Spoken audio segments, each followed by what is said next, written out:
नमस्कार दोस्तों, स्वागत है आपका वनडे एग्जाम सेंटर में। दोस्तों, आज की वीडियो में हम लोग डीडीयू के BA6 सेमेस्टर हिंदी का जो तीसरा पेपर है, जिसका नाम है लोक साहित्य एवं लोक संस्कृति प्रथम और जिसका पेपर कोड है HND 307, उससे संबंधित 50 महत्वपूर्ण बहुविकल्पी प्रश्नों का प्रैक्टिस करेंगे। ये प्रश्न आपके तीसरे पेपर के पूरे सिलेबस पर आधारित हैं। परीक्षा में जाने से पहले इन प्रश्नों को जरूर देख करके जाइएगा। चलिए बिना देर के वीडियो शुरू करते हैं। आपका पहला प्रश्न है, लोक साहित्य की भूमिका पुस्तक के लेखक हैं। ए है हजारी प्रसाद द्विवेदी, बी है रामस्वरूप चतुर्वेदी, सी है डॉक्टर कृष्णदेव उपाध्याय और डी है इनमें से कोई नहीं। पहले का सी ऑप्शन आपका सही हो जाएगा। डॉक्टर कृष्णदेव उपाध्याय के द्वारा लोक साहित्य की भूमिका नामक पुस्तक की रचना की गई है। सी ऑप्शन आपका सही हो जाएगा। दूसरा प्रश्न है, लोक शब्द अंग्रेजी के किस शब्द का पर्यायवाची है? तो लोक शब्द अंग्रेजी के फोक शब्द का पर्यायवाची है। दूसरे का ए ऑप्शन आपका सही हो जाएगा। तीसरा प्रश्न है, लोक साहित्य लोकमानस की सहज और स्वाभाविक अभिव्यक्ति है। यह कथन किसका है? यह कृष्णदेव उपाध्याय का, बी है डॉक्टर रविंद्र भ्रमर का, सी हजारी प्रसाद द्विवेदी का और डी है देवेंद्रनाथ सत्यार्थी का। तो यह कथन जो ऊपर दिया गया है डॉक्टर रविंद्र भ्रमर का कथन है। तीसरे का बी ऑप्शन आपका सही हो जाएगा। चौथा प्रश्न है, आधुनिक युग के संदर्भ में लोक शब्द का अर्थ है। ए है जन सामान्य, बी है जन साधारण, सी है जनता और डी है ये सभी। तो आधुनिक युग में लोक शब्द का अर्थ ये तीनों हैं। डी ऑप्शन आपका सही हो जाएगा, ये सभी। पांचवा प्रश्न है, लोक साहित्य विज्ञान पुस्तक के लेखक कौन हैं? ए है डॉक्टर सत्येंद्र, बी है डॉक्टर नगेंद्र, सी है देवेंद्र सत्यार्थी और डी है डॉक्टर विजय कुमार। पांचवे का ए ऑप्शन आपका सही हो जाएगा। लोक साहित्य विज्ञान डॉक्टर सत्येंद्र के द्वारा लिखा गया है। छठा प्रश्न है, निम्न में से कौन लोक साहित्य की विशेषता है?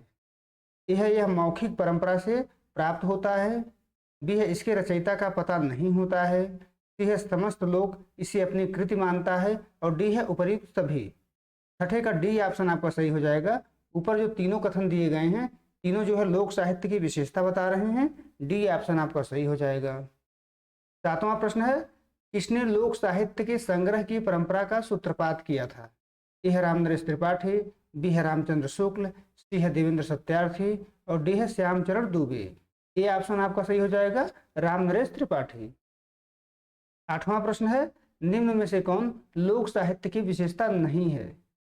यह लोक साहित्य का कोई शास्त्र नहीं होता, बी है लोक साहित्य जनपदी बोली के माध्यम से व्यक्त होता है, सी है लोक साहित्य में परंपरागत समाज का चित्रण होता है और डी है लोक साहित्य में सभ्य समाज का चित्रण होता है।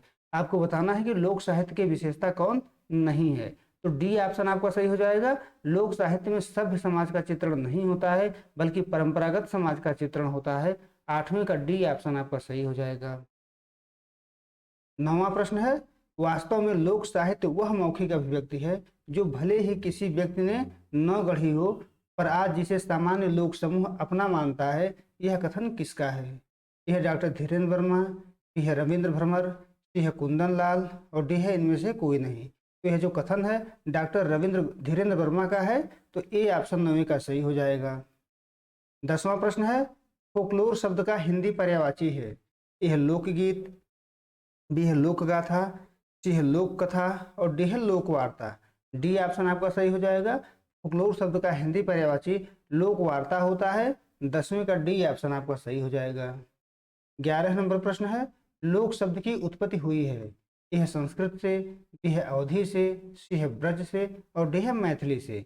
तो लोक शब्द की उत्पत्ति संस्कृत से हुई है। 11 का ए ऑप्शन आपका सही हो जाएगा। 12 नंबर प्रश्न है, फोकलोर शब्द का प्रयोग सर्वप्रथम किसने किया था? तो फोकलोर शब्द का प्रयोग सर्वप्रथम विलियम जॉन थॉमस ने किया था। ए ऑप्शन आपका 12 का सही हो जाएगा। 13 नंबर प्रश्न है, निम्न में से कौन लोक साहित्य के अंतर्गत आता है? यह लोकगीत, बी है लोक गाथा, सी है लोक कथा और डी है उपर्युक्त सभी। तो तीनों जो है लोक साहित्य के अंतर्गत आते हैं। 13 का डी ऑप्शन आपका सही हो जाएगा। 14 नंबर प्रश्न है, भारत में संस्कारों की संख्या कितनी मानी जाती है? तो भारत में संस्कारों की संख्या 16 मानी जाती है। 14 का डी ऑप्शन आपका सही हो जाएगा। 15 नंबर प्रश्न है, संस्कार से संबंधित लोकगीत है। यह सोहर, बी है विवाह गीत, सी है बधाई गीत और डी है उपर्युक्त सभी। डी ऑप्शन आपका सही हो जाएगा। तीनों जो है संस्कार से संबंधित लोकगीत हैं। 15 का डी ऑप्शन सही हो जाएगा। 16 नंबर प्रश्न है ऋतुओं से संबंधित लोकगीत है। यह चैता, बी है फाग, सी है बारहमासा और डी है उपर्युक्त सभी।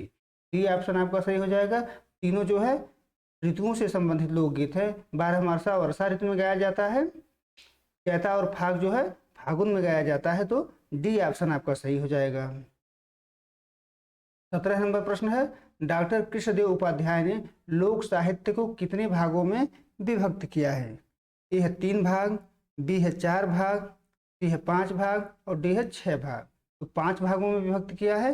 17 का सी ऑप्शन आपका सही हो जाएगा। 18 नंबर प्रश्न है रामनरेश त्रिपाठी ने ग्राम गीतों का वर्गीकरण कितने श्रेणियों में किया है। 11 श्रेणियों में किया है। 18 का डी ऑप्शन आपका सही हो जाएगा। आगे बढ़ते हैं। 19 नंबर प्रश्न है डॉक्टर कृष्णदेव उपाध्याय के लोकगीतों का विभाजन है। यह संस्कार गीत, यह ऋतु गीत, यह व्रत गीत और डी है उपर्युक्त सभी। डी ऑप्शन आपका सही हो जाएगा। तीनों जो है डॉक्टर कृष्णदेव उपाध्याय के लोकगीतों का विभाजन है। आपको बता दें कि डॉक्टर कृष्णदेव उपाध्याय ने लोकगीतों को कुल 6 भागों में विभाजित किया है। डी ऑप्शन आपका 19 का सही हो जाएगा।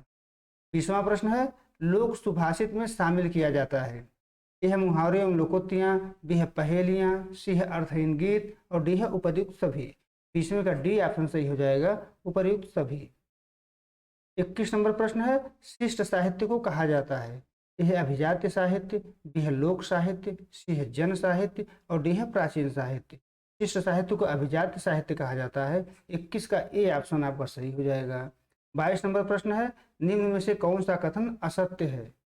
यह लोक साहित्य की परंपरा मौखिक होती है, बी है लोक साहित्य की भाषा अकृत्रिम होती है, सी है शिष्ट साहित्य लिखित होता है और डी है शिष्ट साहित्य का रचयिता अज्ञात होता है। आपको बताना है कि कौन सा कथन असत्य है। तो डी वाला कथन असत्य है। 22 का डी ऑप्शन आपका सही हो जाएगा। 23 नंबर प्रश्न है शिष्ट साहित्य की विशेषता है। यह शिष्ट साहित्य की भाषा पर निष्ठित होती है, बी है रचनाकार का व्यक्तित्व दिखाई पड़ता है, सी है शिष्ट साहित्य का संबंध औद्योगिक समाज से है, डी है उपर्युक्त सभी। तो ऊपर के तीनों कथन शिष्ट साहित्य की विशेषता बता रहे हैं। 23 का डी ऑप्शन आपका सही हो जाएगा। 24 नंबर प्रश्न है निम्न में से कौन सा कथन सत्य है। यह लोक साहित्य शिष्ट साहित्य को आधार प्रदान करता है, बी है शिष्ट साहित्य लोक साहित्य की जननी है और सी है लोक साहित्य सार्वभौम में होते हैं, डी है इनमें से कोई नहीं। ये वाला कथन सत्य है, लोक साहित्य शिष्ट साहित्य को आधार प्रदान करता है। 24 का ए ऑप्शन आपका सही हो जाएगा। 25 नंबर प्रश्न है आधुनिक सभ्यता से दूर अपने प्राकृतिक परिवेश में निवेश करने वाली तथा कथित अशिक्षित एवं असंस्कृत जनता को लोग कहते हैं। यह कथन किसका है। यह है हजारी प्रसाद द्विवेदी, बी है कृष्णदेव उपाध्याय, सी डॉक्टर नगेंद्र और डी है डॉक्टर सत्येंद्र। तो यह जो कथन है कृष्णदेव उपाध्याय का है। 25 का बी ऑप्शन आपका सही हो जाएगा। 26 नंबर प्रश्न है निम्न में असत्य कथन है। लोक संस्कृति शिष्ट संस्कृति की सहायक होती है, बी है अथर्ववेद लोक संस्कृति का परिचायक है, सी है ऋग्वेद शिष्ट संस्कृति का परिचायक है और डी है इनमें से कोई नहीं। तो इनमें से कोई कथन असत्य नहीं है। 26 का डी ऑप्शन आपका सही हो जाएगा। 27 नंबर प्रश्न है लोक साहित्य को अंग्रेजी में कहते हैं। तो लोक साहित्य को अंग्रेजी में फोक लिटरेचर कहते हैं। 27 का ए ऑप्शन आपका सही हो जाएगा। 28 नंबर प्रश्न है लोक साहित्य संबंधित होता है। तो लोक साहित्य जो होता है जनपद के प्राचीन जीवन से संबंधित होता है। 28 का डी ऑप्शन आपका सही हो जाएगा। 29 नंबर प्रश्न है लोक साहित्य का हस्तांतरण किस माध्यम से होता है। तो लोक साहित्य का हस्तांतरण मौखिक रूप से पीढ़ी दर पीढ़ी होता है। बी ऑप्शन आपका 29 का सही हो जाएगा। 30 नंबर प्रश्न है रासलीला और चरकुला किस क्षेत्र से संबंधित हैं। तो रासलीला और चरकुला नृत्य जो है ब्रज क्षेत्र से संबंधित है। 30वें का बी ऑप्शन आपका सही हो जाएगा। 31 नंबर प्रश्न है किसी लोक समुदाय के विश्वास रहन सहन परंपराएं रीति रिवाज आदि का संबंध होता है। तो लोक संस्कृति से होता है। 31 का बी ऑप्शन आपका सही हो जाएगा। 32 नंबर प्रश्न है आल्हा किस क्षेत्र से संबंधित लोकगीत है। तो आल्हा जो है बुंदेलखंड से संबंधित लोकगीत है। 32 का आपका सी ऑप्शन सही हो जाएगा। 33 नंबर प्रश्न है सोहर किस अवसर पर गाया जाता है। यह विवाह के अवसर पर, सी है शिशु जन्म के अवसर पर, सी है होली के अवसर पर, डी है इनमें से कोई नहीं। तो सोहर जो है शिशु जन्म के अवसर पर गाया जाता है। 33 का बी ऑप्शन सही हो जाएगा। 34 नंबर प्रश्न है कजरी का संबंध किस क्षेत्र से है? कजरी का संबंध मिर्जापुर से है। 34 का बी ऑप्शन आपका सही हो जाएगा। 35 नंबर प्रश्न है, निम्न में कौन सा कथन सत्य है? यह शिष्ट संस्कृति अभिजात वर्ग की संस्कृति है, यह लोक संस्कृति जनसाधारण की संस्कृति है, यह लोक संस्कृति शिष्ट संस्कृति के सहायक होती है, डी है उपर्युक्त सभी। तो 35 का डी ऑप्शन आपका सही हो जाएगा। ऊपर के तीनों कथन सत्य हैं। 36 नंबर प्रश्न है, लोक साहित्य में कौन नहीं आता है? तो उपन्यास लोक साहित्य में नहीं आता है, बाकी लोकगीत, लोक कथा और लोक नाट्य तीनों जो है लोक साहित्य में आते हैं। सी ऑप्शन आपका सही हो जाएगा। 37 नंबर प्रश्न है, कविता कौमुदी किसके द्वारा संग्रहित लोकगीतों का संग्रह है? तो राम नरेश त्रिपाठी ने कविता कौमुदी का संग्रह किया था। ए ऑप्शन 37 का सही हो जाएगा। 38 नंबर प्रश्न है, किसने लोकगीतों के संकलन में महत्वपूर्ण भूमिका निभाई है? तीनों लोगों ने लोक साहित्य का संकलन किया है, तो डी ऑप्शन आपका सही हो जाएगा। 39 नंबर प्रश्न है, लोक साहित्य के संकलनकर्ता में कौन से गुण होने चाहिए? यह उसे धैर्यवान और साहसी होना चाहिए, यह संबंधित लोक भाषा का ज्ञान होना चाहिए, यह उस क्षेत्र के भूगोल संस्कृति आदि से परिचित होना चाहिए, और डी है उपर्युक्त सभी। 39 का डी ऑप्शन आपका सही हो जाएगा, उपर्युक्त सभी। 40 नंबर प्रश्न है, लोकगीत को अंग्रेजी में क्या कहते हैं? यह फॉक सॉन्ग, बी है फॉक ड्रामा, सी है फॉक लिटरेचर, और डी है इनमें से कोई नहीं। लोकगीत को अंग्रेजी में फॉक सॉन्ग कहते हैं। 40 का ए ऑप्शन आपका सही हो जाएगा। 41 नंबर प्रश्न है, निम्न में से कौन लोकगीत का प्रकार है? तो तीनों जो है लोकगीत के प्रकार हैं, संस्कार संबंधी गीत, ऋतु संबंधी गीत और देवता संबंधी गीत। तो डी ऑप्शन आपका सही हो जाएगा। 42 नंबर प्रश्न है, कृष्णदेव उपाध्याय ने लोकगीतों को कितने भागों में विभाजित किया है? यह 4 भाग में, बी है 5 भाग में, सी है 6 भाग में, और डी है 7 भाग में। सी ऑप्शन आपका सही हो जाएगा। कृष्णदेव उपाध्याय ने लोकगीतों को कुल 6 भागों में विभाजित किया है। 43 नंबर प्रश्न है, लोक गाथा को अंग्रेजी में कहते हैं? तो लोक गाथा को अंग्रेजी में फॉक बैलेड्स कहा जाता है। 43 का सी ऑप्शन आपका सही हो जाएगा। 44 नंबर प्रश्न है, विदेशिया किसका लोकनाट्य है? तो विदेशिया जो है भिखारी ठाकुर का लोकनाट्य है। 44 का ए ऑप्शन आपका सही हो जाएगा। 45 नंबर प्रश्न है, आल्हा किसका उदाहरण है? तो आल्हा जो है लोकगीत का उदाहरण है। 45 का ए ऑप्शन आपका सही हो जाएगा। 46 नंबर प्रश्न है, फाग किस अवसर पर गाया जाता है? तो फाग जो है होली के अवसर पर गाया जाता है। 46 का बी ऑप्शन आपका सही हो जाएगा। 47 नंबर प्रश्न है, निम्न में से कौन उत्तर प्रदेश का लोकनाट्य है? यह नौटंकी, बी है रासलीला, सी है रामलीला, और डी है उपद्युक्त सभी। तो डी ऑप्शन आपका सही हो जाएगा। तीनों जो है उत्तर प्रदेश का लोकनाट्य हैं। डी ऑप्शन सही हो जाएगा। 48 नंबर प्रश्न है, कृष्णदेव उपाध्याय के अनुसार लोक गाथा का वर्गीकरण है। आपको बता दें कि कृष्णदेव उपाध्याय ने लोक गाथा को 3 भागों में विभाजित किया था। प्रेम कथानक लोक गाथाएं, वीर गाथात्मक लोक गाथाएं, रोमांच कथात्मक लोक गाथाएं, या उपर्युक्त सभी। तो डी ऑप्शन आपका सही हो जाएगा। तीनों जो है कृष्णदेव उपाध्याय के अनुसार लोक गाथा के वर्गीकरण हैं। 48 का डी ऑप्शन आपका सही हो जाएगा।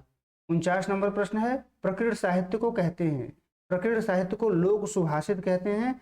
49 का डी ऑप्शन आपका सही हो जाएगा। 50 नंबर प्रश्न है, कृष्णदेव उपाध्याय ने लोकोक्तियों को कितने भागों में बांटा है? यह 2 भाग, बी है 3 भाग, सी है 4 भाग, और डी है 5 भाग। 50 का डी ऑप्शन आपका सही हो जाएगा।